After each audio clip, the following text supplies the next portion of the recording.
quería ahora un poco reflexionar sobre lo que vos dijiste, recordando lo que decía el fundador del positivismo. Él decía que Comte, ¿no? Augusto, que decía que la humanidad progresa pasando de un estadio a otro, y decía que el primer estadio es el religioso, que es como más primitivo, el que pertenece al pasado. Después venía el estado metafísico, ¿no? Los filósofos, qué sé yo, que bueno, que era mejor que el religioso, pero peor que el estado definitivo, que era el positivo, el positivismo, ¿no? Sí. Bueno, de modo que él ponía a la religión y a lo sagrado allá en la prehistoria, Sí. cuando Elíade y tantos otros autores opinan que no son estadios sucesivos como épocas, la infancia, la juventud y la madurez, sino que son dimensiones del hombre, Exacto. que deben estar siempre presentes. Lo positivo, lo científico, lo demostrable, lo empírico, lo filosófico, lo religioso, digamos, son aspectos de la misma humanidad. ¿No es así? A ver.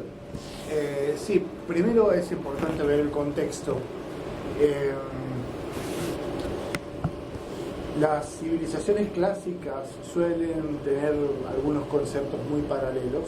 Uno de ellos es el llamado mito de la Edad de Oro. Ese mito de la Edad de Oro lo que dice es que en un principio las cosas comenzaron, o el principio de algo comienza en una edad donde todo se encuentra en su pureza originaria. Y eso se va desarrollando en 4 edades. ¿Sí? La edad, no quiero equivocarme, creo que la edad de plata, la edad de bronce y termina en la de hierro.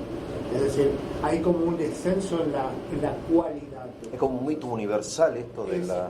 Esa es, claro, exacto, existen muchísimos. De hecho, sí. Nosotros si vamos a lo que nos propone la fe, la humanidad surge en una edad de oro. Es decir, el estado paradisíaco de comunión con Dios. Bien. Luego hay una pérdida y hay un devenir en el cual la edad de los hombres, su condición humana y moral, va decayendo. Mira. Luego tenemos, después de Noé, un nuevo pacto en el cual al hombre no le es permitido vivir más de 120 años. Y luego tenemos la etapa con la plenitud de los tiempos en que viene Cristo. Sí, digamos, podemos decir llamémoslo forma mentis, podemos decir mito, siempre entendiendo que el mito no significa ni mentira ni cuentito, sino que es una explicación de una realidad. ¿Es un símbolo o no, el mito? Es de la esfera simbólica. Pertenece a lo simbólico. Exacto. Ahora bien, el progreso, esto de que cada vez es mejor, es un mito de la edad moderna. El progreso es un mito de la edad moderna. Que parte de la concepción de que las cosas vienen, digamos así, creyendo de menor a mayor. Mirá. Desde podemos decir, de un estadio primitivo, de pura potencialidad, en el cual ahí podemos decir ensayos que van transformándose en, digamos así, en dialécticas de diferente tono, hasta el punto en el cual viene un estado definitivo al cual se lo llama perfecto. Es, digamos así, la forma mente que nosotros tenemos en nuestra época está moldeada por el mito de la modernidad. ¿No es un hecho científico el progreso? Digamos así, si uno, por ejemplo, hace un análisis de la teoría evolutiva, ¿las especies mejoran o desmejoran? Si uno quisiera... Se adaptan. Entonces, sencillamente hay en el devenir una constatación científica de que hay una adaptación, es decir, una búsqueda de convergencia entre el organismo y el ambiente. Y en términos de humanidad, ahora, el siglo XX, discúlpame, me parece que fue uno de los más crueles de la historia, o el más cruel que el XIX y el XVIII, o sea que no hay un progreso ahí moral Claro, exacto. Entonces ahí es donde en este momento, en este contexto, lo que más me mueve, digamos, me parece útil, es no tomar el mito del progreso con una fuerza mucho mayor que el mito de la edad de oro. Es decir, son formas de la mente que nos permiten comprender las cosas, de los cuales podemos sacar cosas positivas, pero que a veces, si nosotros no tenemos una relación más permeable con eso, Sí. puede ser un condicionante mental. Claro, Es decir, una superstición, algo así. Si se quiere, porque de hecho hace que, digamos así, esto deviene, por ejemplo, lo vamos a ver en el estructuralismo, por la idea de que todas las cosas son construcciones que hace el individuo, lo cual refleja una parte de la realidad, pero no logra llegar a la esencia del fenómeno, claro, a la esencia de lo que sucede o del devenir, como se lo llama. Lo mismo junto con esto, que nosotros tenemos tanto en la Edad de Oro, es decir, el ciclo descendente, que digamos, tenemos por otra parte este ciclo ascendente del progreso, y hay una cosa que es muy importante, que nosotros solemos tener una idea lineal de tiempo, que utilizamos lo que se llama el tiempo cronológico, el cronos, sí. El tiempo que es la sucesión, ¿verdad? Ese conjunto de tiempo y espacio, en griego se usaba una sola palabra y en hebreo también. En hebreo es olam, y como se llama en griego, es eón. Pero cuando nosotros decimos por los siglos de los siglos, no es una cosa puramente temporal o de devenir, sino que también implica, podemos decir, la realidad que explica al individuo.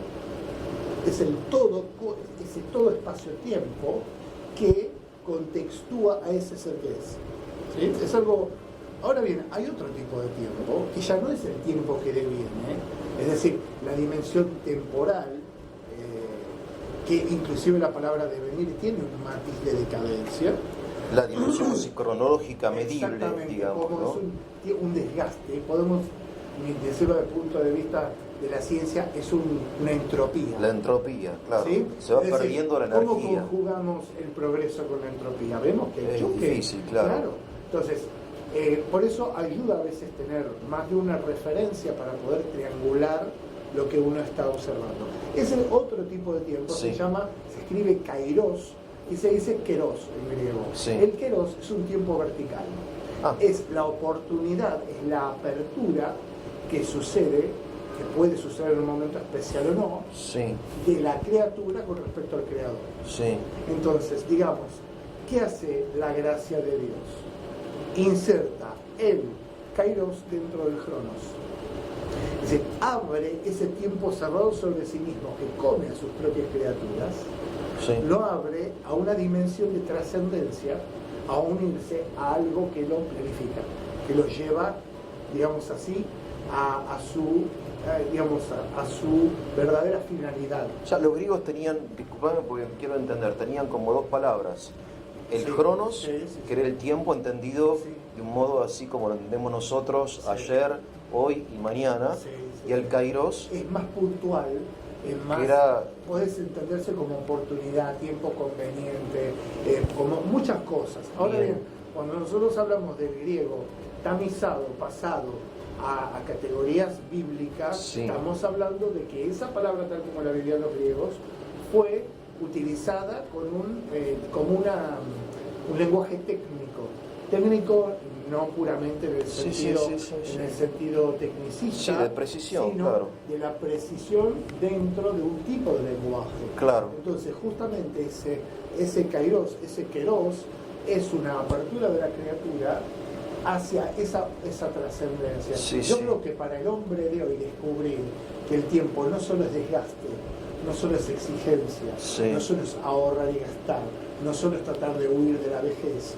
sino de que cada momento lo acompañe una posibilidad de abrirse a un todo que lo lleva a la plenitud, creo que sería redentor.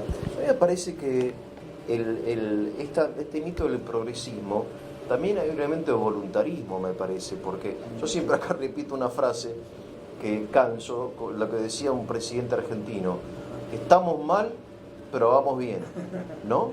Lo cual es un disparate. O sea, pero en el sentido de que esto de que va a estar todo mejor, que lo único que falta es mejorar esto, lo otro, cambiar al presidente, qué sé yo. Hay un punto que... Discúlpame, pero en la Unión Soviética, cuando estaba derrumbando la Unión Soviética en los años 80, estaba derrumbando, y de repente había gente que salía diciendo: no, esto está buenísimo, es la perestroika. el cambio, pero ya vamos a salir, y yo, pero, o sea, había algo evidente del derrumbe, una realidad enorme, que era este imperio soviético, y lo negaban, ¿no? Entonces este voluntarismo de negar, o sea, de afirmar el mito del progreso en contra de la evidencia. Y ¿O no? sobre todo, ¿sabes cuál es el asunto? Inclusive en el mito del progreso hay escondida una verdad, que es el deseo profundo del hombre de tener finalidad, de un para qué, es la búsqueda del sentido. Entonces, lo que hay que tratar de desentrañar es, digamos, y suscitar, es la relación que cada uno de nosotros tiene con el propio sentido de lo que le toca vivir. Digamos así, que la fe cristiana lo que hace es llevar, digamos, el suceso de Cristo. Cristo es historia, ¿sí? Se hace parte de esa historia y genera ese fenómeno explosivo que se llama iglesia. Explosivo pero estructural, que tiene consistencia, ¿no? Histórica y materialidad sobre todo. Lo que sucede es que estos tiempos que van en un descenso hacia esta plenitud de los tiempos, esta gravidez de los tiempos, sucede ahora un movimiento no es una apocatástasis, como diría Orígenes, un retorno del todo, pero sí es una redención superadora, porque todo este eón que conocemos está destinado a tener su fin.